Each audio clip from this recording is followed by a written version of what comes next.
Innovation University, USTP encourages students, stakeholders, and startups to get their creative juices flowing. The Makerspace offers a venue where innovators and entrepreneurs can meet to collaborate and create. CDO BITES, or CDO Bites, with USTP and the Philippine Council for Industry, Energy and Emerging Technology. Research and development houses startups and budding companies engage in multimedia and ICT-based solutions in our incubator program. It offers office spaces, equipment, mentorship, high-speed internet, and more to our incubatees. The Northern Mindanao Food Innovation Center serves as a technology hub for innovations, research and development, and support services for the food industry in this part of the country. The center offers support, infrastructure, equipment, and expertise to micro, small, and medium-scale enterprises. Computers and multimedia laboratories are housed at the Information Communication and Technology Building. Students have access to several computer labs for programming, designing, and a lot more. State-of-the-art engineering laboratories for mechanical, electrical, and electronics are located at the engineering complex.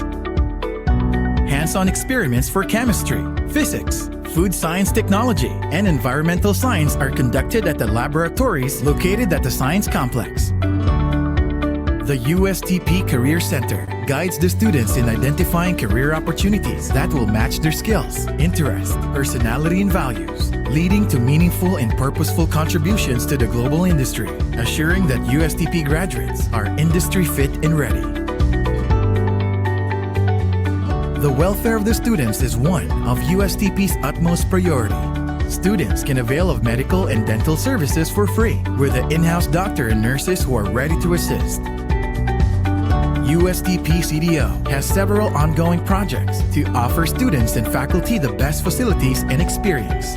The sports complex and residences with a running track and soccer field, and the 8-story Faculty Learning Resource Center with study lounges, cafes, galleries, and libraries for teachers are coming soon. This is USTP Cagayan de Oro, the home of the Trailblazers.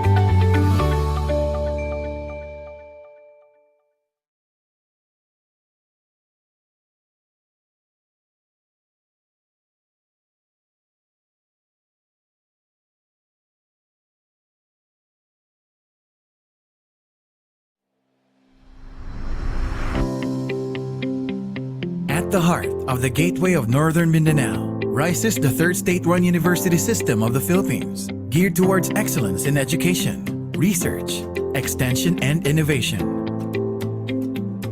The University of Science and Technology of Southern Philippines Cagayan de Oro, or USTP-CDO, recognized as the CHED Center of Excellence in Information Technology and Centers of Development in Electrical Engineering and Mathematics.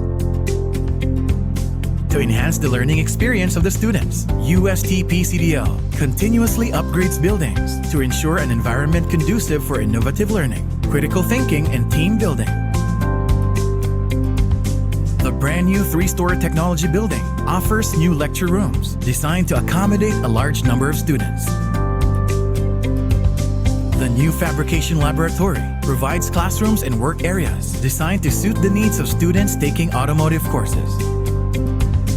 The library offers a wide array of resources from books, journals, online learning materials, and publications to enhance learning.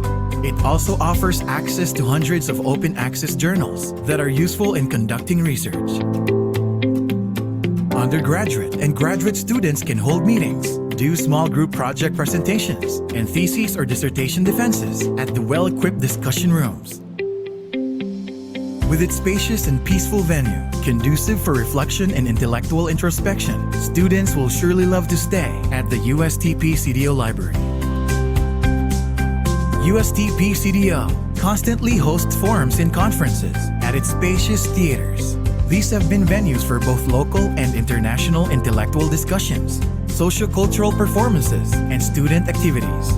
The Performing Arts Theater, or PAT, can seat as many as 300 persons. Explore with technology at the College of Technology Building's numerous laboratories, This is where students receive hands-on training on areas such as automation, mechatronics, electrical and electronic circuits. As an innovation university, USTP encourages students, stakeholders, and startups to get their creative juices flowing. The Makerspace offers a venue where innovators and entrepreneurs can meet to collaborate and create. CDO BITES, or CDO Bytes, with USTP and the Philippine Council for Industry, Energy and Emerging Technology, research and development houses startups and budding companies engage in multimedia and ICT-based solutions in our incubator program. It offers office spaces, equipment, mentorship, high-speed internet, and more to our incubatees. The Northern Mindanao Food Innovation Center serves as a technology hub for innovations, research and development, and support services for the food industry in this part of the country. The center offers support, infrastructure, equipment, and expertise to micro, small, and medium-scale enterprises. Computers and multimedia laboratories are housed at the Information Communication and Technology Building. Students have access to several computer labs for programming, designing, and a lot more. State-of-the-art engineering laboratories for mechanical, electrical, and electronics are located at the engineering complex. Hands-on experiments for chemistry, physics, food science technology, and environmental science are conducted at the laboratories located at the science complex. The USTP Career Center guides the students in identifying career opportunities that will match their skills, interests, personality, and values, leading to meaningful and purposeful contributions to the global industry, assuring that USTP graduates are industry fit and ready. The welfare of the students is one of USTP's utmost priority. Students can avail of medical and dental services for free with the in-house doctor and nurses who are ready to assist. USTP CDO has several ongoing projects to offer students and faculty the best facilities and experience. The sports complex and residences with a running track and soccer field, and the 8-story Faculty Learning Resource Center with study lounges, cafes, galleries, and libraries for teachers are coming soon. This is USTP Cagayan de Oro, the home of the Trailblazers.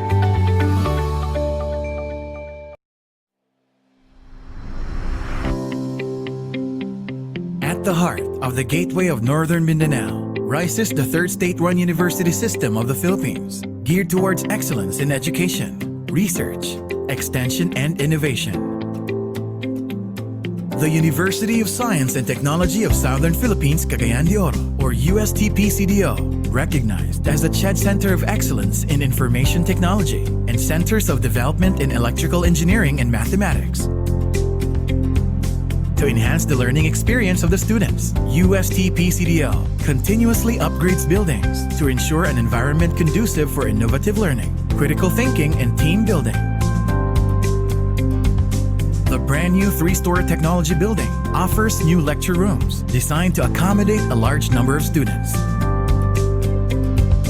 The new fabrication laboratory provides classrooms and work areas designed to suit the needs of students taking automotive courses.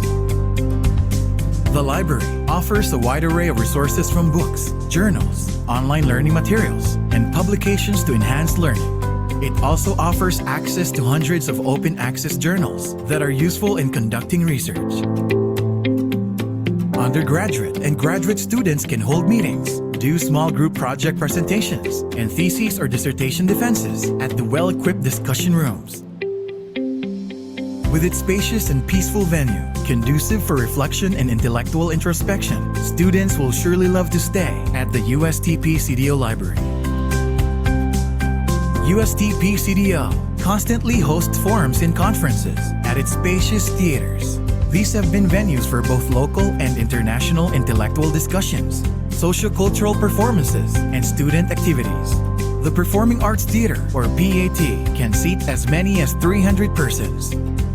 Explore with technology at the College of Technology Building's numerous laboratories. This is where students receive hands-on training on areas such as automation, mechatronics, electrical and electronic circuits. As an innovation university, USTP encourages students, stakeholders, and startups to get their creative juices flowing. The Makerspace offers a venue where innovators and entrepreneurs can meet to collaborate and create. CDO BITES or CDO Bytes with USTP and the Philippine Council for Industry, Energy and Emerging Technology. Research and development houses startups and budding companies engage in multimedia and ICT-based solutions in our incubator program. It offers office spaces, equipment, mentorship, high-speed internet, and more to our incubatees. The Northern Mindanao Food Innovation Center serves as a technology hub for innovations, research and development, and support services for the food industry in this part of the country. The center offers support, infrastructure, equipment, and expertise to micro, small, and medium-scale enterprises. Computers and multimedia laboratories are housed at the Information Communication and Technology Building. Students have access to several computer labs for programming, designing, and a lot more.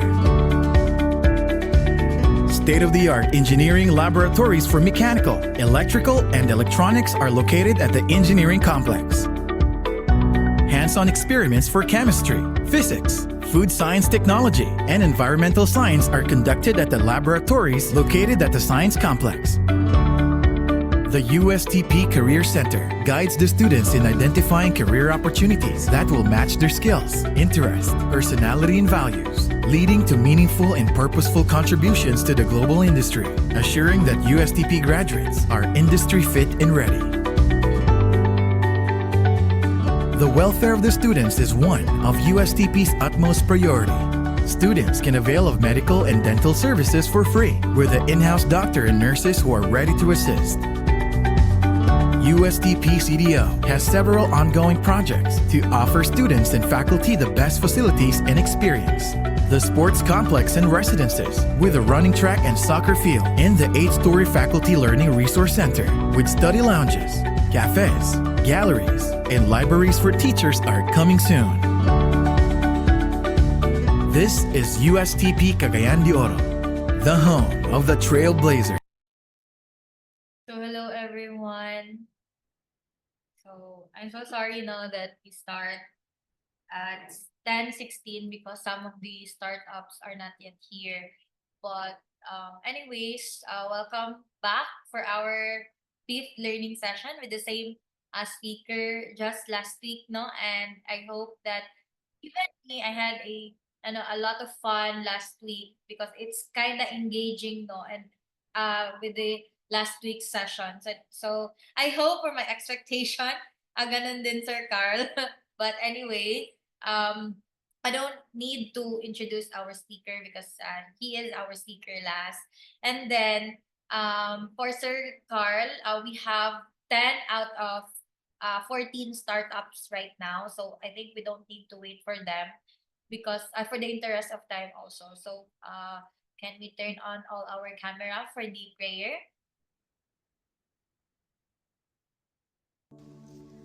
Dear God, thank you for the opportunity to meet together.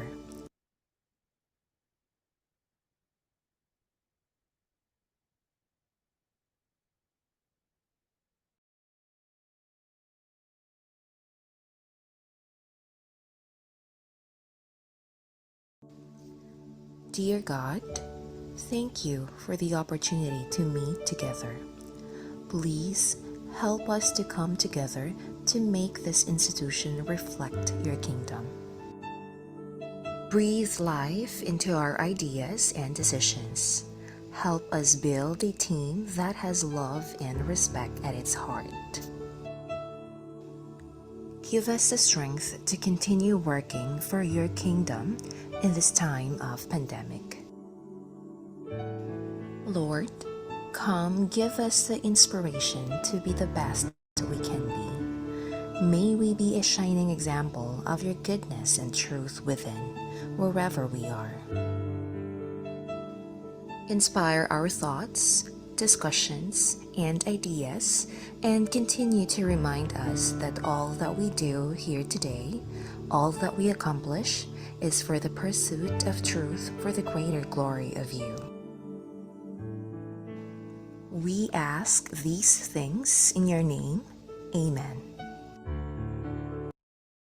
So once again, for the house rules of our fifth learning session, I would like you to turn on your camera as much as possible and mute your microphone, and always participate in every discussion that will be given by our speaker. So once again, I would like to introduce our guest speaker, Mr. Carl Dominic Fajardo. Sir, Good morning everyone. Good morning Ma'am Shan and good morning sa mga participants natin ngayon. Tama no? Ma'am Shan, Tagalog pa rin ba tayo ngayon or Spanish yes sir. naman? Kasi alam ko di mo Nandito na si Spanish ano, eh. sir. Nandito yung taga ano, sir. Okay. Kag-OPI. Si Sir Ben. Si Sir Ben. Okay, okay. Yes. Baka gusto niyo ng Spanish. Alam ko ding mag-Spanish. Pero hindi lang ano no. Teka lang backgrounds. Sige. Magandang umaga sa lahat. Sino ba yung for those who were present sa last last na session, kindly chat in heart na emoji dito sa chat kapag just to signify that you were in the last talk, no? Nandun si Sir Roy, si Sir Han, si Ryan, si Rensil. Ganda ng heart ni Sir Rensil or Ma'am Rensil, no? Ma'am Rensil ba to? Sir Rensil. Violet, no?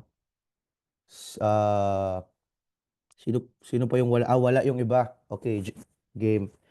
So, it's sad na wala yung iba. And I'd like to commend Sir Mark. Siya lang yung naka-on cam, no? I think it's a sign of respect din to during meetings, Zoom, no? Especially that our topic is sales. One thing that you can do para hindi talaga ma-close yung deal is to off cam. Hindi kasi siya sign of respect. Hindi din siya no? Imagine a presenter na off yung camera. No, hindi siya believable. Kudos to you, Sir Mark and Sir Roy, ha? May bonus kayo sa akin, sir. May plus points kayo sa akin. So with that said, let me just share my screen. So kindly monitor din, ma'am, yung mga startups na never nag-on cam, no? Kasi I don't appreciate that given na you've spent time for them and then hindi man lang makapag-on cam. Alright, with that said, our topic is reeling in revenue. Supposedly, I was scheduled up until 12, but I'd like to, alam na to ni Doc Franz, Ma'am Shan, ha, na may big deal kami ngayong Yes, 11 to sir. 11:30. So Okay I lang. have to, tawag dito, kailangan bilisan. But anyways, most of the help that we can do for you is doon sa activity, especially with this topic. Okay? With that said, mag-ask muna ako, sino yun? Sino yung joiners dito sa session natin this morning na yung role nila is sales? Alright, kindly chat. Type in me dito sa chat, no? Just to see if sinong present dito, no? Who have sales role. Kapag hindi naman sales yung role mo, kindly chat your role. Okay? Wow, all around, sabi ni Sir Mark. Pati taga-tikim, no? Ng pagkain. Joke lang. Alam kong ano to. Agriculture. Treasurer, si Ma'am Jen. Thank you, Ma'am Jen, sa sagot. Sino pa? Parang dalawa lang. Marketing and sales, si Sir Han. Sa Trabaho AI. Okay. While hinihintay natin yung iba, no? Gusto ko engineer, si Sir Kent. Galing, no? Admin, si Ma'am Rensil. Leadership and sales naman, si Sir Roy. Galing, no? And developer naman, si Sir Ryan. But what if I tell you na lahat kayo nandito, dapat sales kayo? All members of the startup should know how to do sales. Yun yung main point, right? But before that, before we continue, I'd like to reintroduce myself. Breeze lang kasi most of the members here already know me. So I am Carl Fajardo and I'm so grateful to be here to be able to impart knowledge sa inyo. And I just like to impart this as well kasi may bias tayo sa mga taong walang background, no? And it's a good bias because in human psychology, you can save time because we don't want to listen to people with no experience, with no results. And if may experience yung tao, may results sila that they're capable of showing, meaning ma-shortcut or ma-value yung time natin more, no? All right, with that said, so I'm a graduate of Information Technology. I'm also a multi-title holder. Again, no, dati yun, medyo pangit na ako ngayon kasi sa stress ng startups and business. Mindanao champion for speech competition. Also a national champion for example speech. And I was also awarded as best delegate for CN Congress Singapore for the Youth Leader Summit in Congress for 3 days. And 10 countries tayo yung nanalo, no? 10 years in the executive leadership for sales, marketing, and edutech. Currently at SD, we handle 200 million pesos yearly in technology agreements as a sales consultancy firm. So meaning, we broker deals with software and although sometimes physical goods in terms of sales, no? And also, I'm currently the co-founder for Learning Opportunities, Serial Disruptors, and right now, Startuppreneurship. So why do I love teaching? Because my grandmother is a teacher, my mom is a teacher, even most of my family members are teachers. So for more info about me, you can check out my Carl Dominic Fardo Facebook page, although it's not very active, but I try to post there from time to time. And also carlfajardo.com for my portfolio. These have been my talks, online, physical, national, and international at scale. All right. These have been our feature products. Let's skip this. Okay, moving on. In the Philippines context, most startups founders are tech guys or tech girls, no? However, like you've said, hindi lahat dito, less than half, have background in sales. In real talk tayo, habang maaga pa, your sales skills will determine the success of your startup, regardless of your role. So yun yung issue dito. Alright? And most of the startups we see, not just in CDO Bytes, because we're connected with other technology business incubators in the Philippines, hindi marunong mag-sales yung mga founders, mga pioneers. Kaya sila hindi lumalaki. So what I'm telling you is, kahit ano pang ganda ng product mo, kahit ano pang ganda ng team nyo kapag hindi kayo marunong magbenta, hindi kayo lalaki. Kasi anong revenue to fuel the growth? Sir Carl, ayokong mag-sales, Sir Carl, kasi ayokong mag-beg. What do you mean? Nagbe-beg tayong lahat. No? Even me, I'm begging for your attention. I'm begging for you to listen to my idea that sales is one of the most important, if not the most important skill you have to cultivate. Sir Carl, I love engineering, I love programming, I love development. Hindi, kailangan din yan ng sales. Because you have to convince your co-founders na ito yung tamang framework, na ito yung dapat ma-prioritize natin na features. All of us here are in sales. Whether you are pitching, whether you are talking to your team members, whether even anong gusto mong i-budget for the startup for the year. Kung gusto nyo mag-name change, sales yan lahat. Okay? And you will not reel in revenue as per our topic title kapag hindi kayo marunong magbenta. Alright. So the common reason for startup failures is legal problems, operation problems, tech problems, 6% lang. No, alluding to my point na hindi talaga product yung issue. Okay? Hindi talaga development yung issue rather.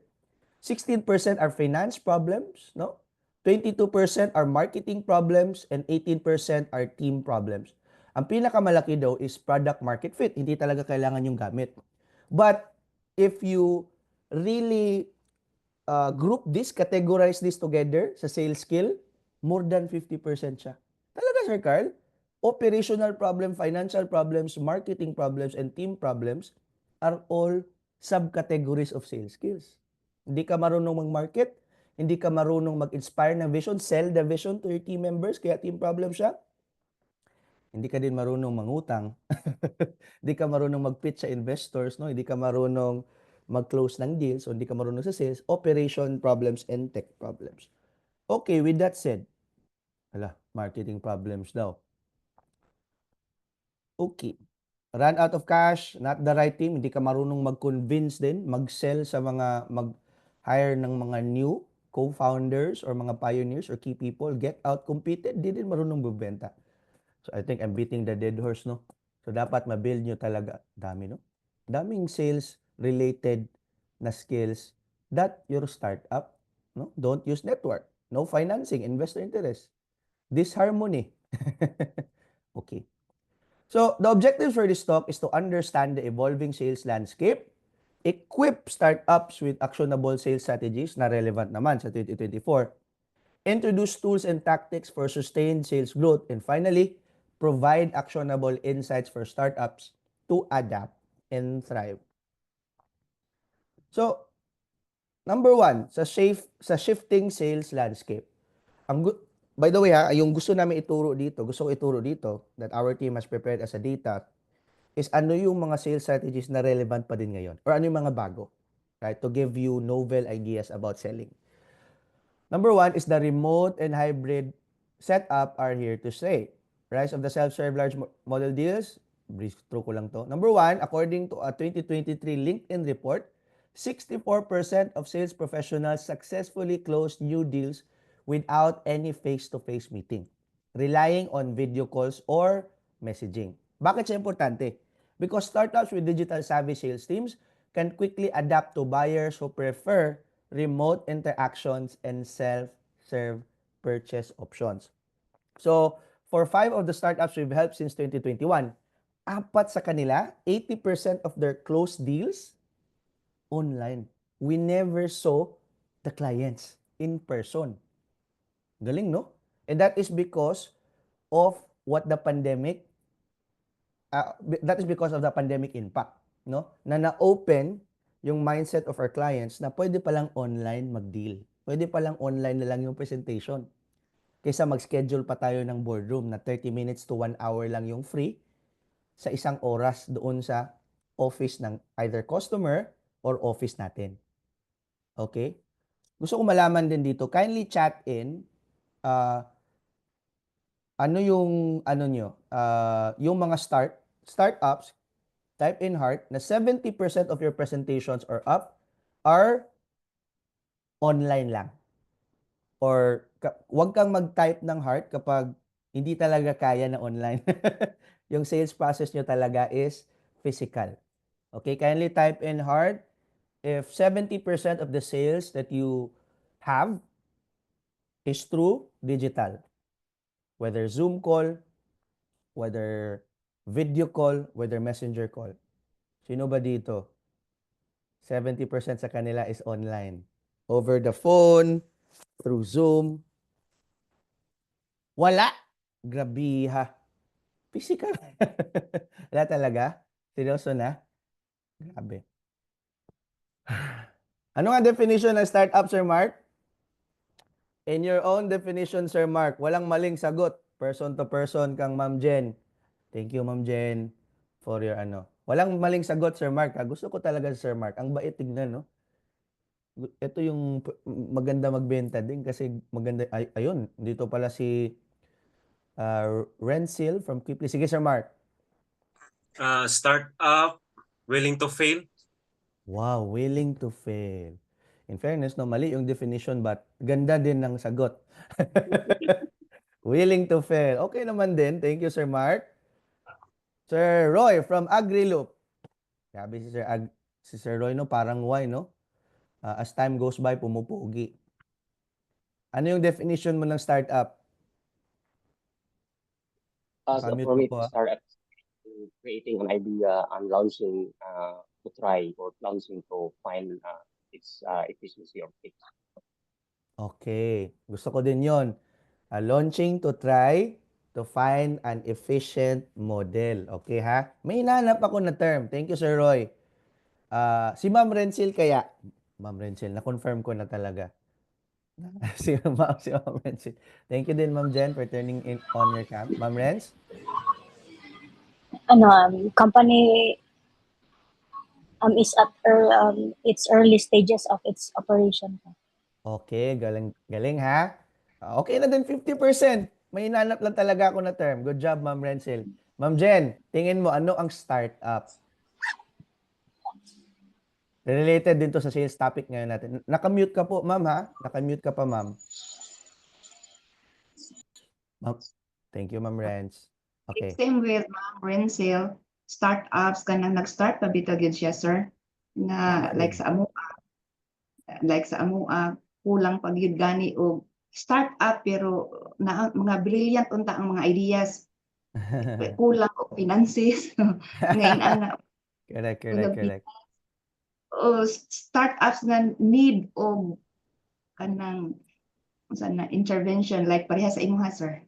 Alright. Thank you, Ma'am Jen, no, for giving me the belief that I can intervene for you. Parang police, no? Huliin ko kayo mga ma'am, tsaka sir, joke lang.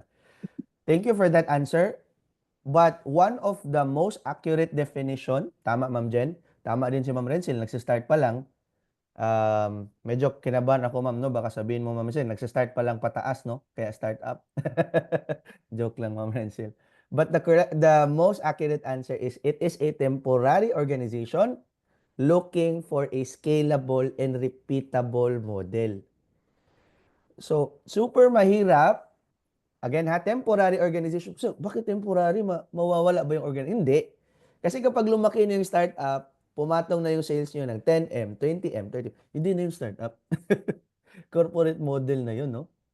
Kasi matuturing na kayo as medium to large enterprise. Hindi na yung startup.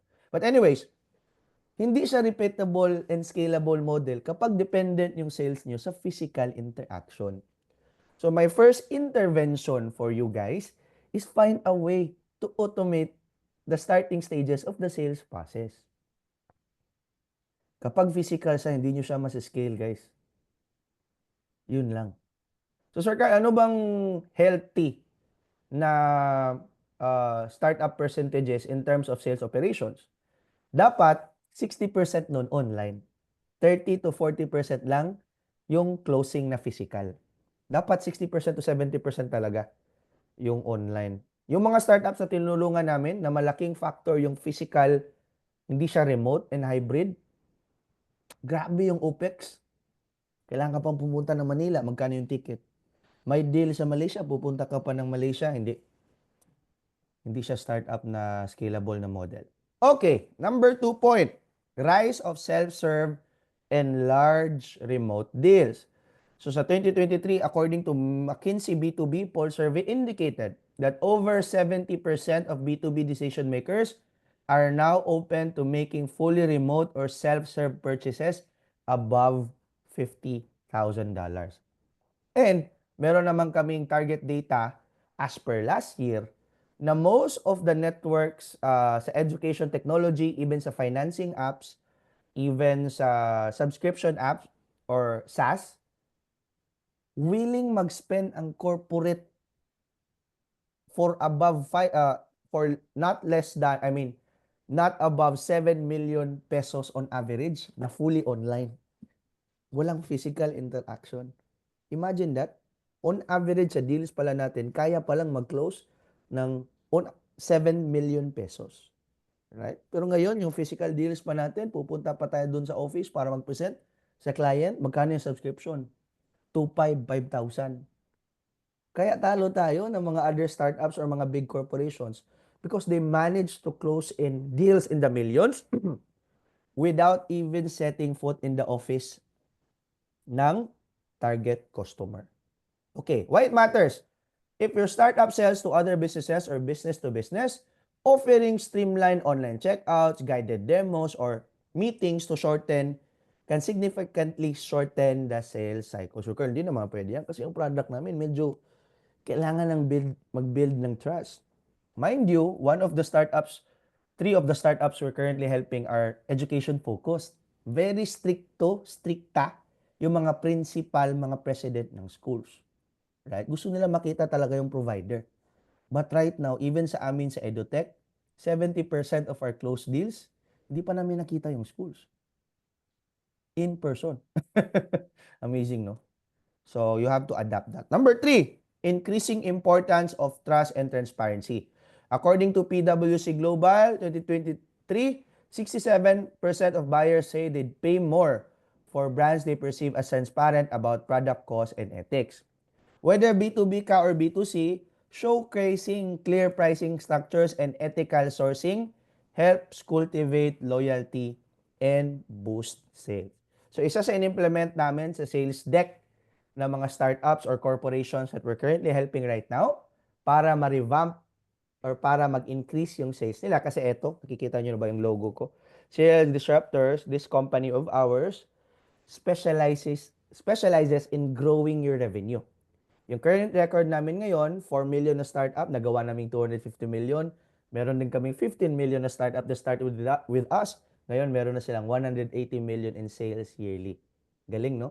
And we are having a partnership basis for the sales, no? We're only paid kapag merong new na sales. Anyways, isa sa in-implement namin is clear structure. Bakit ganun yung pricing? Ano ibig sabihin nito, Sir Carl? Halimbawa, kapag yung product cost mo is 1,000. One strategy, 1,000 a year yung subscription. You can break down that, Sir, bakit? Sir Carl, pwede bang ano na lang yan? 750 yung subscription namin per employee per year? Sir, di talaga pwede. Kasi sa 1,000 namin, 200 dyan, 200 dyan papunta sa technical costs. 250 dyan papunta sa OPEX namin. Ayaw mo naman siguro, sir, na papunta sa wala kaming isweldo sa staff namin. Or kapag mayroon kayong physical component naman, 150, sir, sa containers. So, sir, yung margin natin ngayon is only 200 pesos. Kailangan din namin tong 200 pesos, sir, for developmental cost. Para yung product na subscription na ginagawa, we are serving you, hindi siya maging obsolete. Right? So, find a way to be really honest with your quote. No? Hindi mo naman i-share lahat. Kasi gagawin, they will be your competitors tuloy. Pero hindi naman lahat, no? Because they're your clients. But creating a slide for the breakdown is very effective para hindi na siya ma-lower down yung price. And alam nyo, medyo pangit to, no? But this is really true din. Sinasabi namin na 5% of our cost, of our sales, goes to CSR or charity. Hindi ko na sabihin kung anong charity yung sinusupport namin, but totoo talaga to. Every December or mid-year, we donate to charity for our startups. And yung nakita namin na idea kasi to ng sales head din namin, kasi currently I'm the CEO, nakaka-guilty for corporate clients na mag-haggle pa ng price because it affects the bottom line of the 5%. Wag mo lang sabihin to kapag wala ka naman talagang tinutulungan na charity, no? Or organization. Kasi nungalingan yan, no? That is swindling. Para lang hindi ma-lower yung cost mo, sinasabi mo na may charity ka na tinutulong, wala naman pala. So better yet, it also adds fuel to your motivation, no? Na talagang mag-help sa charitable institutions, which is madami. Kung gusto niyo ng suggestions, I can help you partner. Just PM my page or page ng Sales Disruptors. Okay, core sales strategies for growth. Solution selling over product pitching. Okay, sorry. So, number 1, solution selling over product pitching. What it entails is that you focus on your customers' pain points and how your solution addresses them rather than just listing features. Isa sa pinakaayaw namin sa mga sales presentation, iba naman yung pitch deck kasi yung pitch deck, yun yung ginagawa natin sa CDO Bytes for investors, for pitch competition, but iba naman talaga din yung sales presentation deck for companies. Part ng assignment ko sa inyo later, no, is that you will have to record a sales presentation so that we can coach you what to improve, not just with your deck, but also with your delivery. Okay? Parang, grabe, assignment na naman, no? But that's a added service for you kasi titingnan namin yung video one by one. Hassle kaya. No, for the money that exchange for teaching you, hindi siya worth it. But we're doing it to help the startup so that you can employ more people, stimulate the economy, no, and give meaningful jobs to people.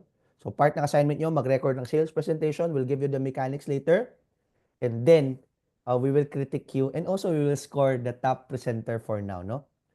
Yung pangit na gusto ko i-change sa mga pitch deck nyo or sales presentation nyo, big emphasis on features. Kapag kliyente ka, no, ayaw mo makinig ng features. Gusto mo ma-emphasize yung paano ma-solve. Gusto mo ma-emphasize on how this solution changes your life.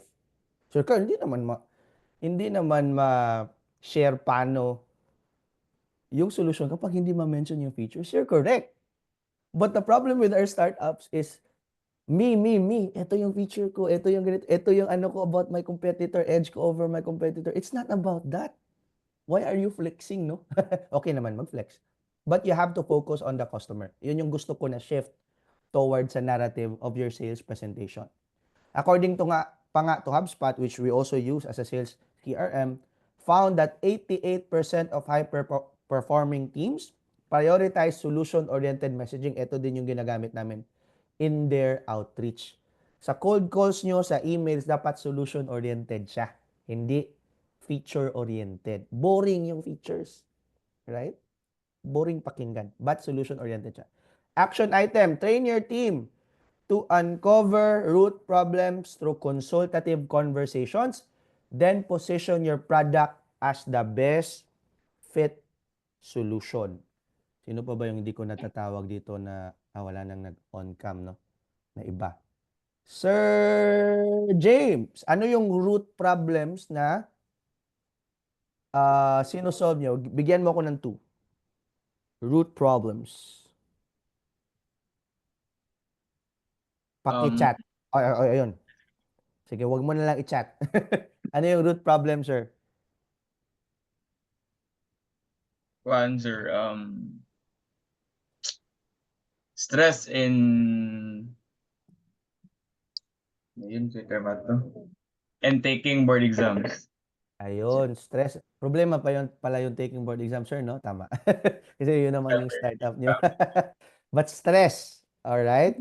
Siguro hindi naman problem yung taking board exams kasi opportunity siya. So, kailangan natin ng better identification kung ano talaga yung root problem. Siguro, the feeling of unreadiness, no? Unpreparedness or anxiety. Are you anxious? Kasi baka hindi ka pumasa, no? Kasi hindi naman stress yung board exam. Stress yung papasa ka ba? Right? So, yun. You have to tailor that to your presentation, to the way you talk to clients, na yung problem naman is hindi board exam. Yung problem is the feeling, the problem is the effect na umuwi ka ng bahay or nung announcement na ng passers, wala yung pangalan mo. No? So you can use that. Imagine, sa sales, sa deck mo, you will say, imagine in the announcement of the passers, your name is not listed there. Patay. Yun yung selling point. Hindi yung focusing on board exam na on premise. Okay? Sorry medyo mabilis kasi hanggang 11 lang ako. So, tiered pricing and value alignment. What it entails? Offer multiple tiers or packages aligned with different buyer segments. So, startups, SMEs, enterprise. So, according to Zura Index, sa latest release na shows that subscription businesses grew 4.6% faster than the S&P 500 over the past decade. Guys, subscription is the way to go. Although, meron ding caveat sa advice na to, no? Experiment with micro packages or feature-limited tiers, especially for cost-conscious customers who still need specific capabilities. Clarify ko to sa inyo, no? Minimize ko lang to. 15. So, although effective pa din yung tawag dito, subscription-based, make sure na meron kayong micro packages and limited feature-focused na offer. So, mga developers dito, you have to check this out. Rather than may tiered na, halimbawa, yung subscription is, basic subscription is 100 pesos a month. Yung next na tier is 500 pesos a month. Yung final tier na premium of all premium or enterprise is 3,000 pesos a month. Yung nakita natin nga effective ngayon is that kung 100 yung basic, merong 200. Add lang ng 3 features. 200 month plus 3 features. Meaning, hindi na siya tiered based on sa package. Tiered siya based on sa add-on na features na gusto mo. Yun yung nakita namin sa trend ngayon. Alam mo, si HubSpot nga, dahil yung enterprise niya is 120 to 150% more costly than the basic, walang nag-e-enterprise, tsaka nagmi-medium.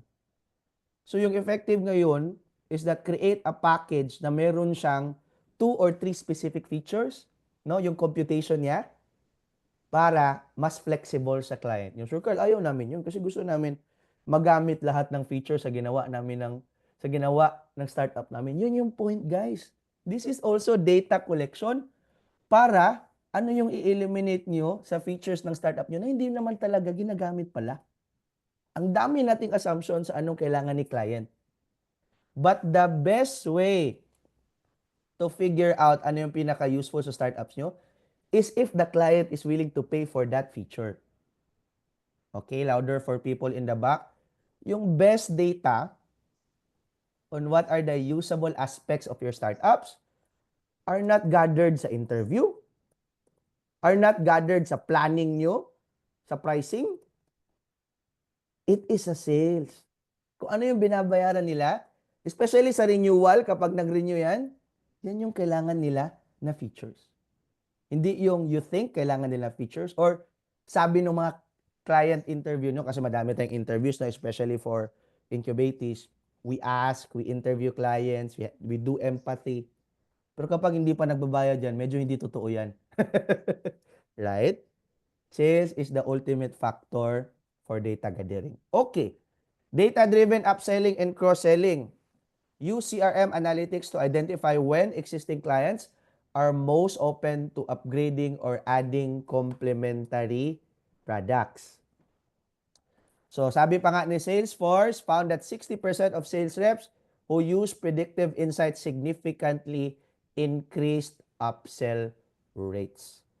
So, you have to implement automated prompts, emails, in-app messages that trigger when usage metrics or renewal periods indicate high interest. So, tanong ko dito sa startup, siguro si Ma'am Rania. Hello, Ma'am Rania. Are you there, Ma'am? Ang ganda ng name ni Ma'am Rania, no? Or Ma'am Ran? Parang wala pa. Or may ano siguro. Sir Ian from Glam Genie.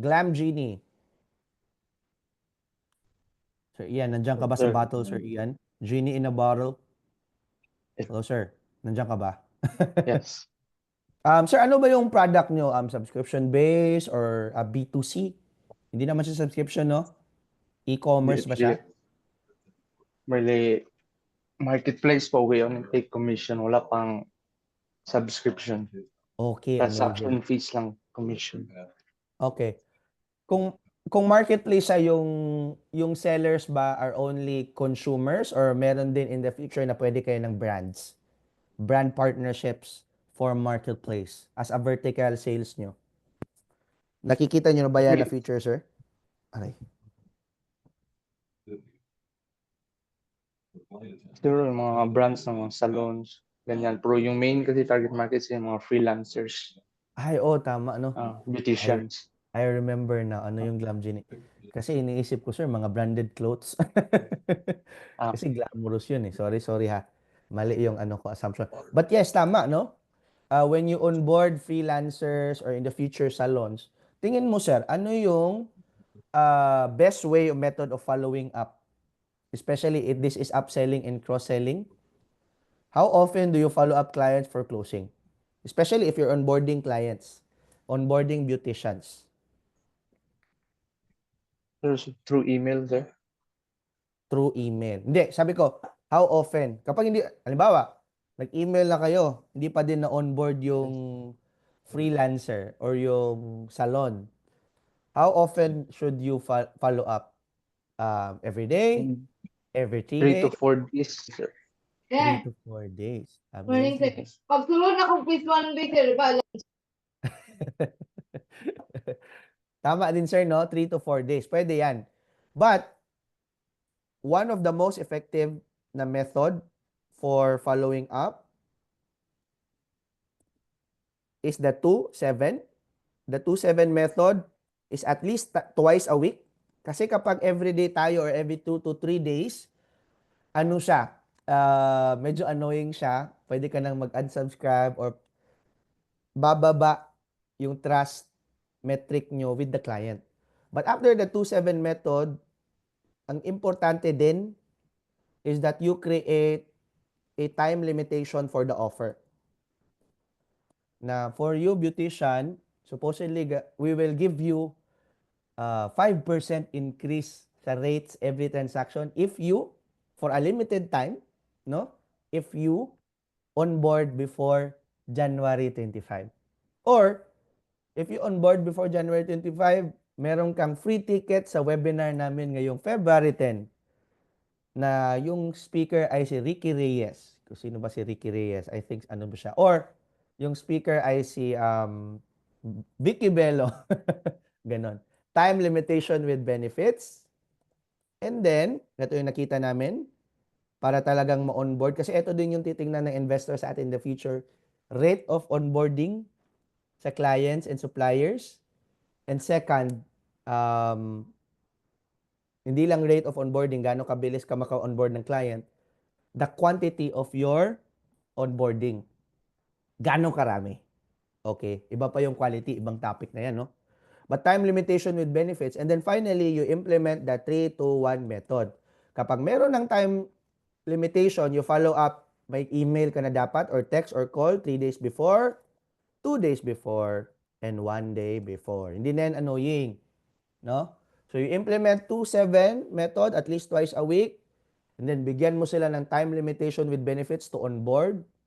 And then you use 3-2-1 method na 3 days before, 2 days before, 1 day before. Kasi na-surprise kami for the startups and corporations we're helping.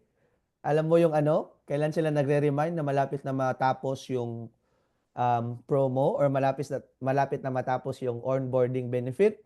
The day before na or during the day na mismo. Pangit yun, no? So implement these methods. Okay. May 5 minutes na lang ako for my meeting. So, CRM and School Mart, you can use HubSpot, Salesforce, Einstein. Heart React nga sa gumagamit ng HubSpot.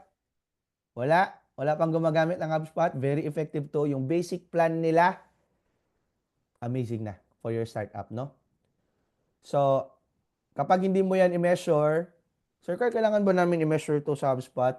Wala pa kaming benta or konti pa yung benta namin. One of our favorite quotes is that what doesn't get measured doesn't get improved. No? Or sa inverse niya, you improve what you measure. Kaya nga, one way of going to the gym para may results ka talaga is that you measure how many times you go into the gym, how many reps did you do, no? Ano yung weight, i-measure mo lahat. Same with our startups, kapag hindi mo mini-measure. Ang kinagandahan kasi ng HubSpot, nare-record mo na yung calls, gano'ng tagal kayo nag-usap. Makikita mo din through your sales team, ano yung contact numbers, ano na yung nangyari sa sales call. No? Hindi lang kayo sa GC, na sa Discord, na hindi naman siya na-prioritize. You have to use a CRM. Now, we're also experimenting with Salesforce Einstein. So, a Forrester study shows that AI-assisted lead scoring can reduce the cost per acquisition by up to 15% to 20% in B2B sectors. You have to check AI automation sa emails natin, even sa social media messaging natin for follow-ups. Ang daming ganito na for free pa, no? Hindi ko alam bakit free pa ngayon, no? Siguro may payment structure na sila in the future. But omni-channel outreach din. Buyers interact with brands across social media, email, and chat. Consistency in messaging builds trust. So proven impact, sabi pa nga ni G. Gardner CSO, that 59% of chief sales officers rank digital channels as critical for pipeline building. Key point, startups. You have to invest in at least 3 social media platforms to tell your product. No? Kahit gaano pa kaganda yung product mo, kapag walang nakakaalam, walang bibili. Okay? Ma'am Jen, yung startup natin ngayon, Ma'am Jen, anong social media platform na tayo may page ngayon sa Pold? Nakamute ka pa po, ha? Answer, Facebook. Facebook pa muna. So you have to invest also in TikTok or IG. Okay? Wala pa. Wala pa nga, no? So dapat meron na din. Para mag-hang tayo higher sa SEO and also mas credible din yung page natin kasi multi-platform siya. Kasi yung clients ba natin ngayon, even yung mga older, Facebook lang ba sila active? Startups? Facebook lang ba sila active? Ma'am Jen, tingin mo? Ang mga tiguang sir dili kaayo. Facebook lang. Kining Tama. sir kay communication system ang good ni siya for peace and order and public safety mostly ang among customer ani kay LGU so face to face istorya sa Ay, tama. mayor. LGU pala. So, contextual siya, no? But credibility building, ma'am, kung gusto niyo mag-scale nationally, even if LGU siya, need kayo active on different platforms. Especially that according to study, Filipino na mga Gen Z ngayon, millennials, have at least on average 4 na social media na chine-check nila. Merong Facebook, merong Reddit, merong TikTok, merong Threads na nga ngayon, no? Merong Twitter pa. Grabe, no? And yung startups natin, Facebook lang meron or LinkedIn. Hindi talaga kayo magsiscale kasi walang nakakakilala sa inyo. You have to always also have A/B testing sa pitching nyo. Kasi according pa nga sa Harvard Business Review, that doing A/B tests on your presentations create a 10% to 15% jump. Pangit na tactic of startups is that yung pitch deck nila, yung pag-graduate sa CDO Bytes, yun pa din yung ginagamit nila 2 years after. Sir Carl, gaano kalaki na changes sa pitch deck yung need natin gawin? At least 30%. After your presentation, after a few days, few weeks, you can interview your client. Sir, anong gusto mong i-change sa pitch deck kasi hindi mo naintindihan? Or what information do you want na ma-add or ma-less? Sasabihan kayo ng client. Or even sa presenter, Sir Carl, ayaw ko ng presenter mo. Ang bagal magsalita. Hindi passionate. So you can change that, train that. But pangit yung even corporations, big corporations that we help. May funny pa nga, yung total revenue nila, 190 million na. They're already operating 12 years. Alam nyo how old their pitch deck is? 2013 pa. Pero hindi nakakatawa, no? Tapos yung gumawa, patay na din. Yung isa sa co-founder. Talagang hindi kayo mag-grow siya. Kaya na-stuck kayo sa 180 ngayon. Kasi yung pitch deck hindi nag-evolve. Right? May Canva na, sir. Bakit PowerPoint pa to? No? Anyways, time is up for me, no? So, key takeaways, adapt to hybrid and self-serve. Sell solutions, not just products. And finally, leverage data and tools. So, sabi pa nga ni Elon Musk, if you're trying to create a company, it's like baking a cake. You have to have all the ingredients in the right proportion. And to be honest, one of the biggest proportions for the success of your startup is having proven and above average sales skills. Okay. So for questions, you can PM me at Carl Dominic Fajardo. You just have to message CDO Bytes #1 para masagot namin yung questions nyo. So thank you for listening. I hope you've learned a lot.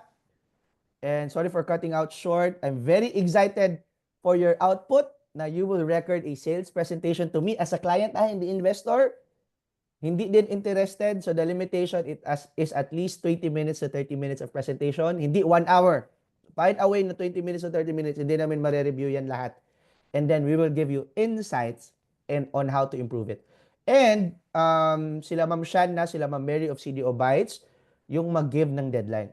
To be honest, yung mga mag-submit above the deadline, hindi na namin i-cater para maka-comment kami, maka-review sa presentation skills nyo and sales skills. Thank you so much. God bless you. And I hope to see your startups grow. And please, kapag more than 5 million to 10 million na yung sales nyo, kindly approach CL Disruptors, kindly approach me. We will help you scale your product. No? Sir Carl, di pa kami 5 million. Hindi ko muna kayo matutulungan in terms of scaling your product. Salamat and God bless you. I will see you in the national stage. Amen. Thank you so much, Sir Carl. And I know that kidali ka, sir, but I would like to invite you, sir, for our demo day. I want you to Oh my mark your gosh. calendar this coming April 4. So, to be announced pa yung venue. So, and now, leave, sir, and thank you so much, sir, for having our this session, sir, for the second time. And yeah, that's all, sir. And we're just going to update you sa mga deliverables nila. That's all. Alright. Thank you so much, Sir Ma'am Carl. Shan, kapag may Yes. questions din sila, Yes. kindly during the session kasi alis na ako, please refer it to me para masagot namin. Yes. Sige, sir. Thank you everyone. Sir. Bye, Sir Pwede Carl. ba mag-picture? Para Yeah. mapakita ko sa Sige, ka-meeting can we ko turn bakit on ako late. our camera?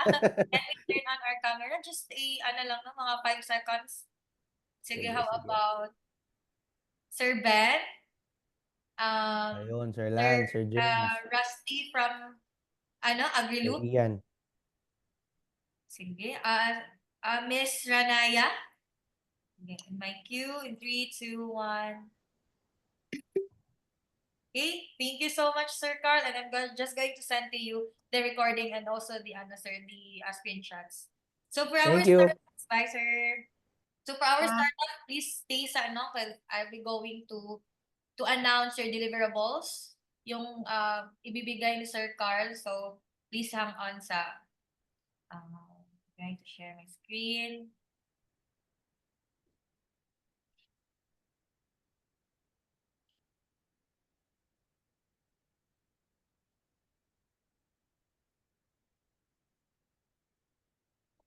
Sige. So, this is the week 5 deliverable. So, two consecutive sessions, we don't have a deliverables.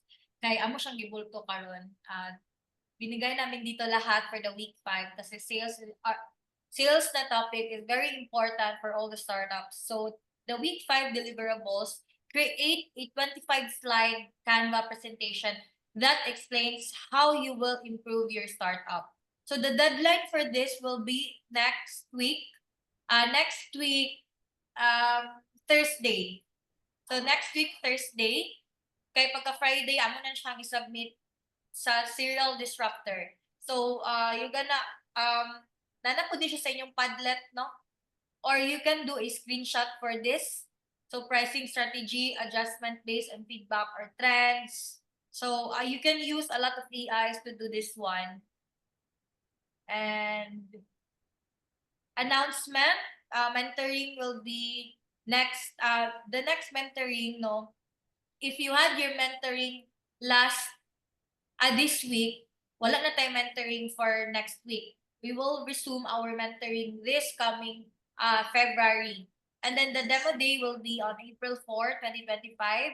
And it will be a face-to-face. And we are planning to do it at Lux Hotel or sa Chali Beach. So, learning sessions, again, this coming January 24, next Friday. The time will be 3 p.m. to, I know, hindi pa day. January 24, still Friday, 10 to 12. Then the next Friday, which is January 31, our learning session will be 3 p.m. to 5 p.m. So, yeah, that's all.